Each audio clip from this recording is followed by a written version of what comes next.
Assalamualaikum warahmatullahi wabarakatuh.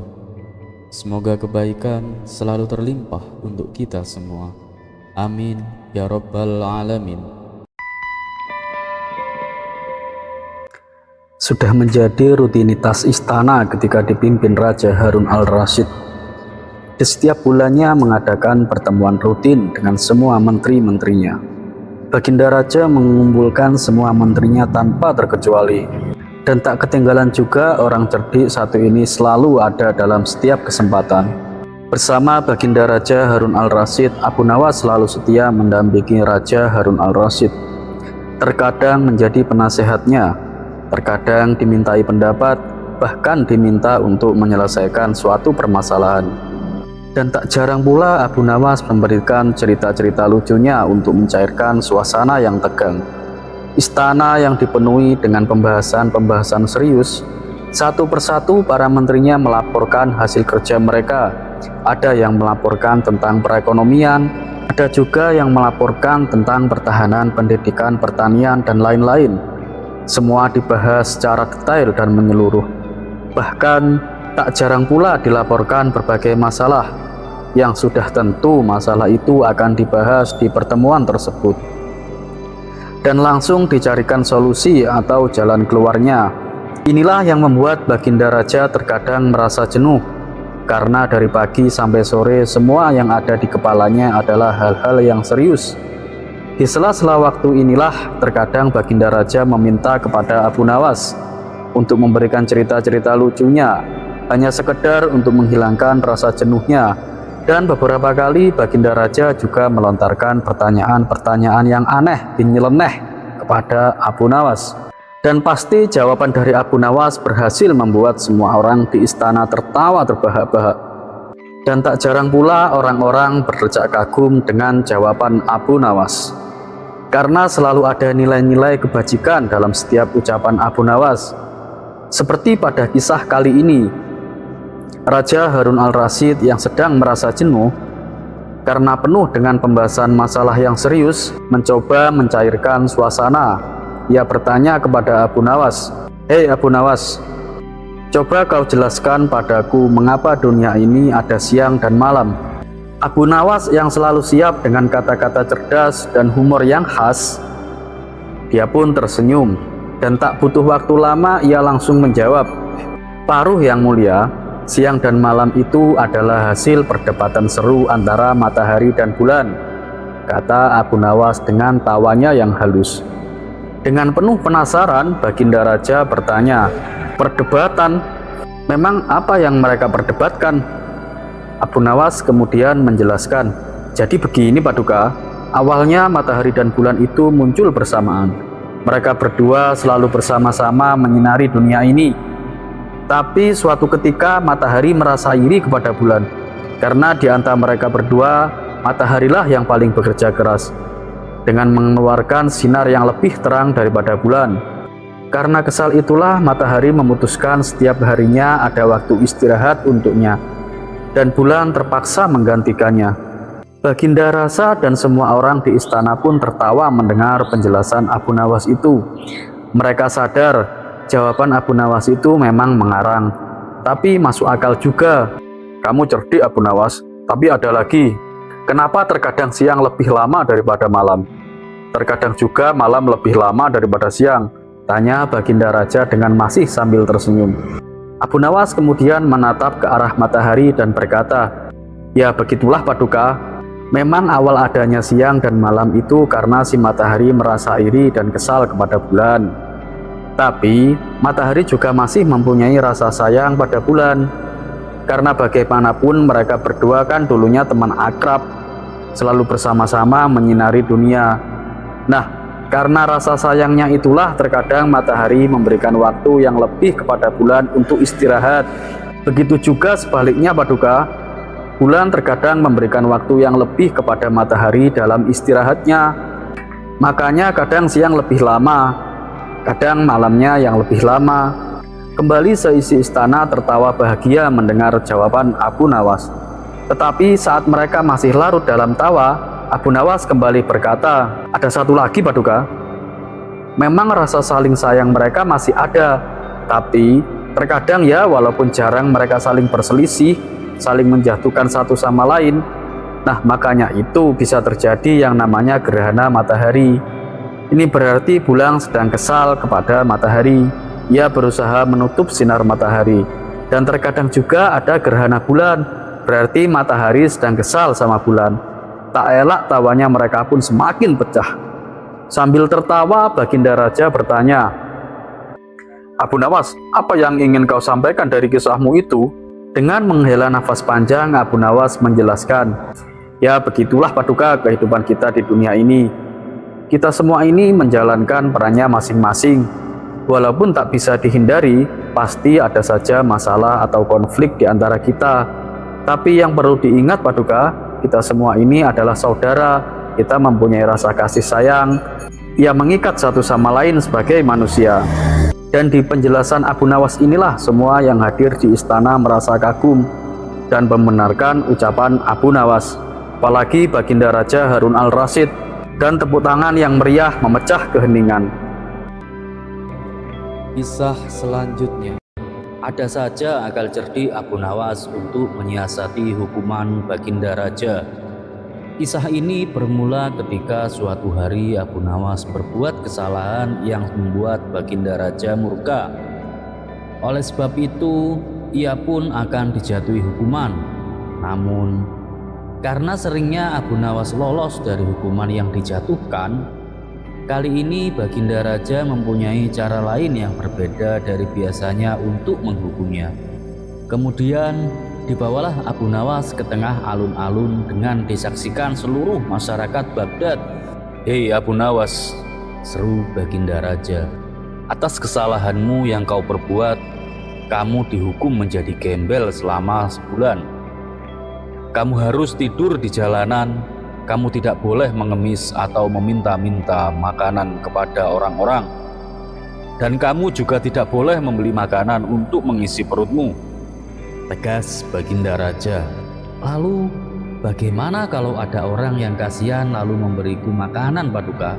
tanya Abu Nawas. "Itu juga tidak boleh. Kamu tidak boleh menerima makanan dari siapapun.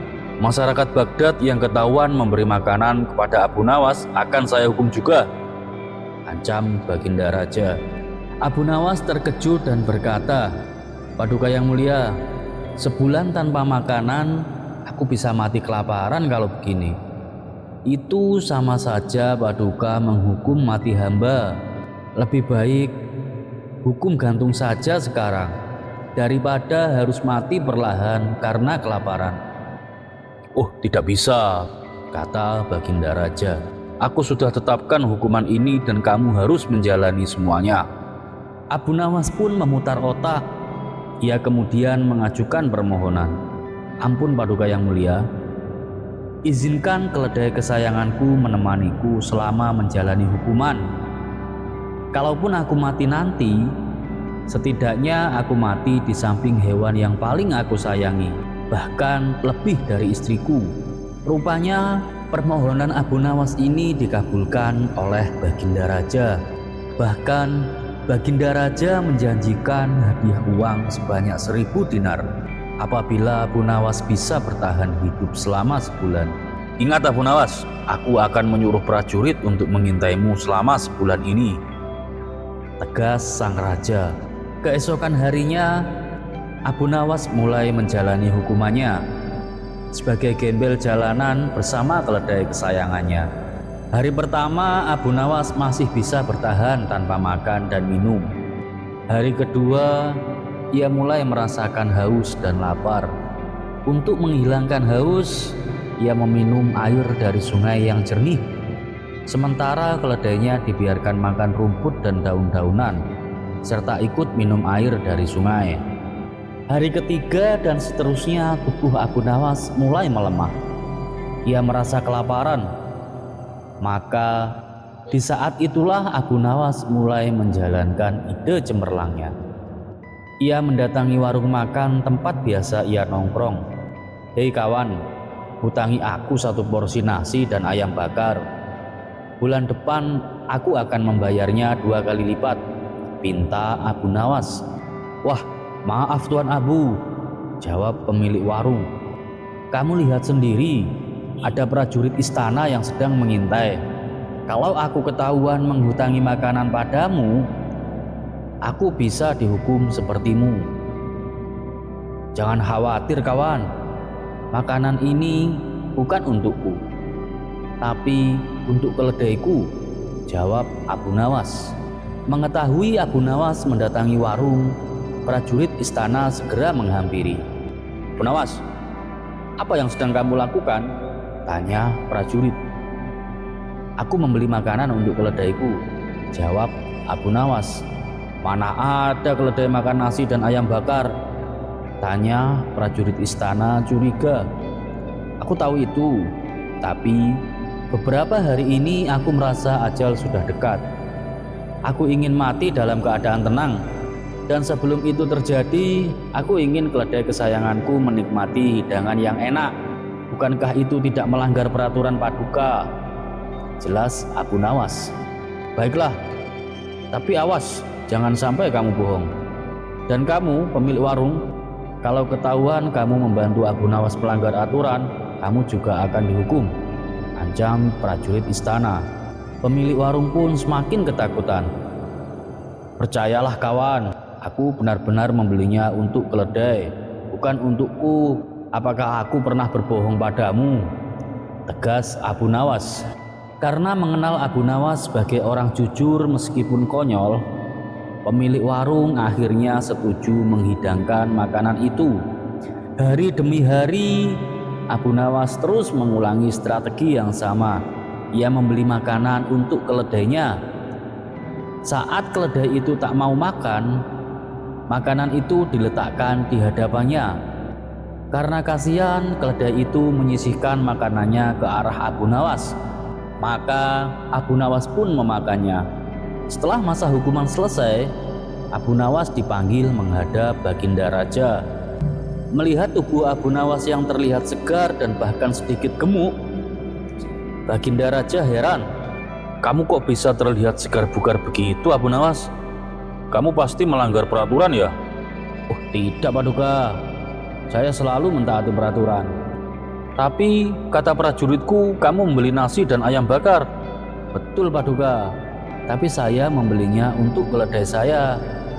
Sebelum saya mati kelaparan, saya ingin ia menikmati makanan yang enak. Bukankah itu tidak dilarang? Mana ada keledai makan nasi dan ayam bakar, seru Baginda Raja. Itulah masalahnya Paduka. Saya sudah membujuknya berkali-kali, tapi ia tetap memilih makan rumput. Mungkin karena kasihan ia menyisihkan makanannya ke arah saya. Saya pun memakannya, kata Abu Nawas. Kalau begitu, kamu dan pemilik warung akan saya hukum lebih berat lagi, bentak Baginda Raja. Loh, sebentar, apa salah kami Paduka? Bukankah saya tidak membeli makanan untuk diri saya? Saya juga tidak menerima makanan dari siapapun, melainkan dari keledai saya. Bukankah yang Paduka larang adalah menerima makanan dari orang? Tapi kalau pemberinya adalah keledai, tentu itu tidak termasuk, bukan? Mendengar itu, Baginda Raja terdiam. Ia tak bisa membantah. Abu Nawas berhasil menjalani hukuman dengan cerdik dan tidak melanggar peraturan. Maka sesuai janji, Baginda Raja memberinya hadiah 1000 dinar. Abu Nawas pun segera pergi ke warung dan melunasi semua hutangnya selama sebulan. Dari kisah ini kita bisa belajar, setiap masalah pasti ada jalan keluarnya. Dengan kecerdikan, kesabaran, doa dan usaha, kita bisa melewati ujian seberat apapun. Selain itu, pemimpin yang adil, bijak, dan dekat dengan rakyat akan selalu dikenang sepanjang masa. Dan seperti biasa, terima kasih. Wassalamualaikum warahmatullahi wabarakatuh. Kisah selanjutnya. Kala itu, negeri Baghdad sedang dilanda musim dingin, terutama saat malam tiba. Angin bertiup kencang hingga hawa dingin terasa menusuk tulang. Akibatnya, jalanan menjadi sepi tanpa aktivitas sama sekali.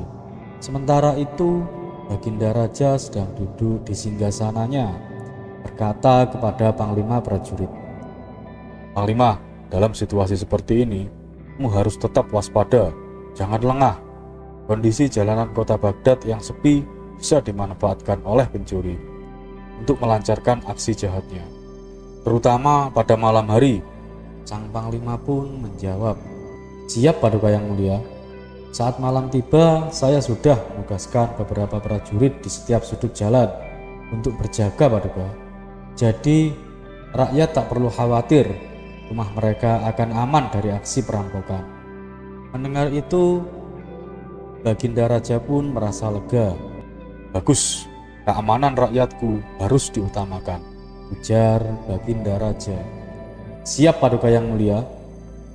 Tapi saya ingin mengajukan permintaan Paduka. Ini menyangkut prajurit-prajurit yang berjaga pada malam hari.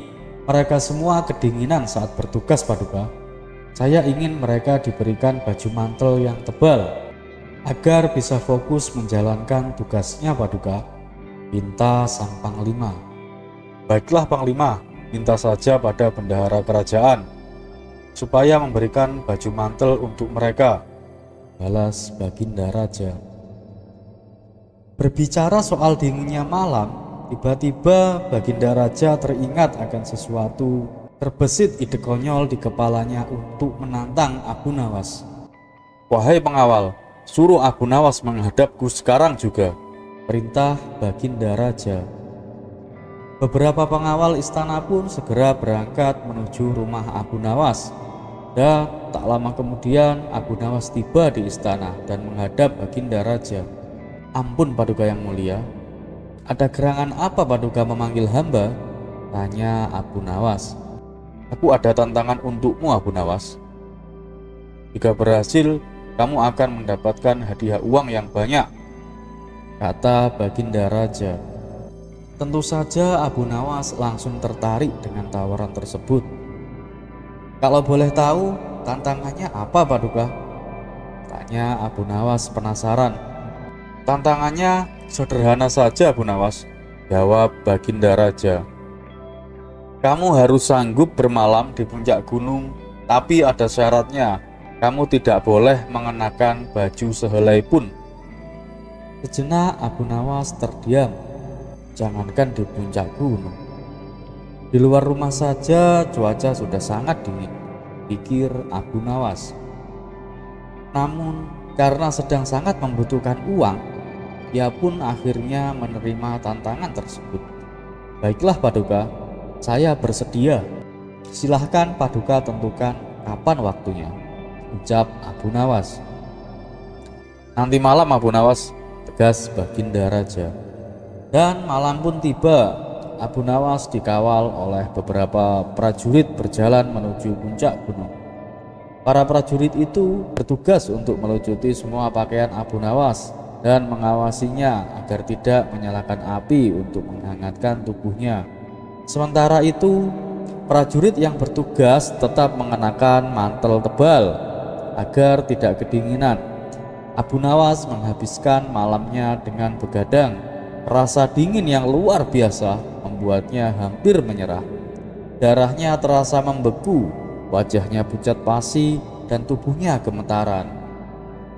Namun demi hadiah yang dijanjikan, ia pun bertahan hingga pagi menjelang. Dan ketika matahari terbit, Abu Nawas pun merasa sangat gembira karena telah menyelesaikan tantangan tersebut. Dengan penuh semangat, ia pun kembali ke istana untuk menghadap Baginda Raja. Sesampainya di sana, Baginda Raja pun tanpa heran. "Hebat kamu Abu Nawas, bagaimana rasanya bermalam di puncak gunung?" tanya Baginda Raja. Abu Nawas pun menceritakan pengalamannya. "Saya hampir mati kedinginan Paduka." Baginda Raja pun lalu bertanya lagi, "Apakah di malam itu kamu melihat cahaya api, baik dari jauh maupun dekat?"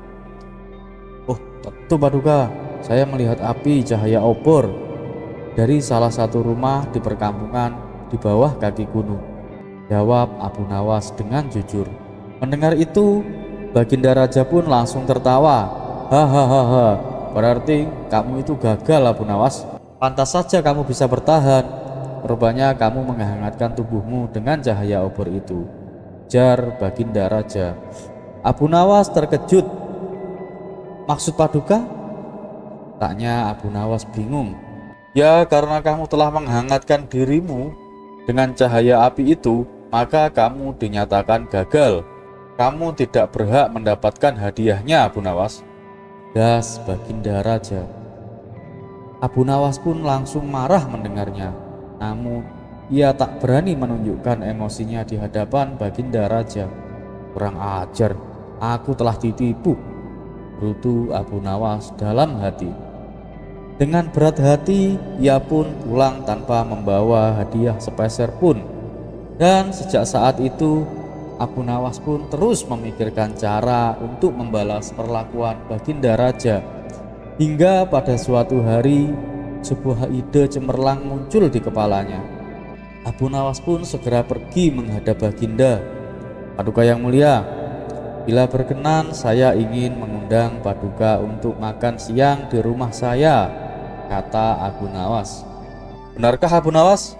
Masakan apa yang akan kamu hidangkan? Tanya Raja penasaran. Sop bebek buatan saya, Paduka, jawab Abu Nawas. Mendengar itu, Baginda Raja langsung mengiyakan. Ia tahu betul bahwa Abu Nawas terkenal jago memasak, terutama sop bebeknya yang sangat luar biasa lezat. Baiklah, ayo kita ke rumahmu, kata Baginda Raja bersemangat. Dan sesampainya di rumah Abu Nawas, di halaman sudah tersedia meja dan kursi. Baginda Raja duduk di situ bersama Abu Nawas, menunggu hidangan disajikan.